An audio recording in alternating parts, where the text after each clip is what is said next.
Hey everybody, welcome back to the channel, and it is time to introduce another firearm from my collection.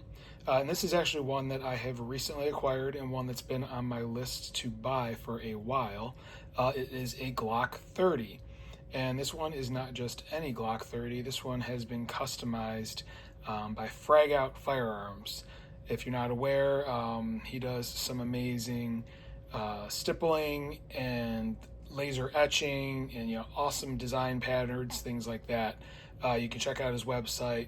I do believe he's in the middle of kind of redoing his business model and whatnot, and that's one of the reasons I was able to get this firearm. But I believe he'll be coming back and hopefully coming back stronger and having some good stuff. So I'm gonna get this opened up and show you what we got in front of us.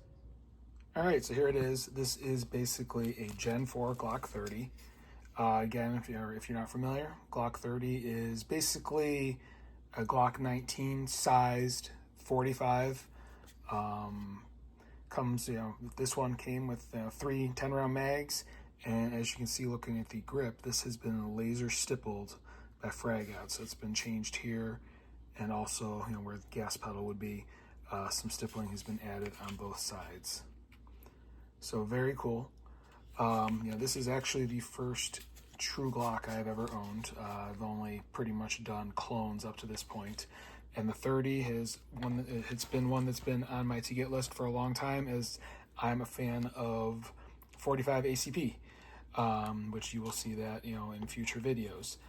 With it, like I said, you get 3 mags, all of them are 10 rounders, and it came with the load assist, couple of adjustable back straps for the grip, which I have to mess with those because I have not messed with this at all yet.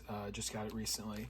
And then being that it's a Fragout custom, he always includes a custom challenge coin with his firearms, and he actually has the serial number of the firearm in question lasered into the side of it, which it's not very easily visible through.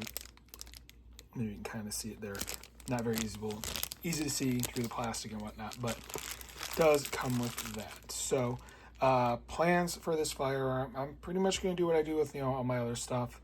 If you followed the channel, you've seen I tend to take them apart, go through them, do full polish work, clean everything up on the internals. And Glocks, they're notorious for the OEM parts having coating and kind of being a little bit cruddy, and they do react very well to a light polish. So that is the plan with this one. I'm going to go through it, do a full teardown, do all the polishing videos, both the slide and the frame, and then do the walkthrough of putting everything back together. And then we will do a range trip to see how it ends up shooting. Cool thing is I have another recent acquisition that'll probably be the next one on the list, and it's another one that had been on my to buy for a long time, and that's a SIG 227. So similar to this, 45, double stack, probably a little bit bigger, but it's about the same size, maybe slightly bigger, but it's a very comparable firearm to the Glock 30. So looking forward to doing all these videos and doing kind of the back-to-back comparisons of the two, and having to being able to check them out and see how they shoot. So that's what's going to be up and coming on the channel. Just want to give you a quick preview and show you the next one on the list. So next video, I will go through the full teardown, which I've never taken apart an official OEM Glock, but I'm sure it's not going to be much different from taking apart the 80%ers that I tend to build. Walk through the disassembly, walk through all the polishing, and walk through the reassembly. So if you want to follow along, please hit like, please hit subscribe, please hit the notification bell. If you have any questions or comments, please leave them in the comment section below. I do review them, and I will reply. I do have a second YouTube channel devoted to automotive stuff. There's a link in the description below if that's something that you're interested in. I also have a Rumble channel where I do post a lot of my firearm stuff. If you're on Rumble, I'd appreciate it if you go over there and follow me on Rumble and check out the videos, hit some likes, all that fun stuff. That being said, thank you very much for watching, and have a great day.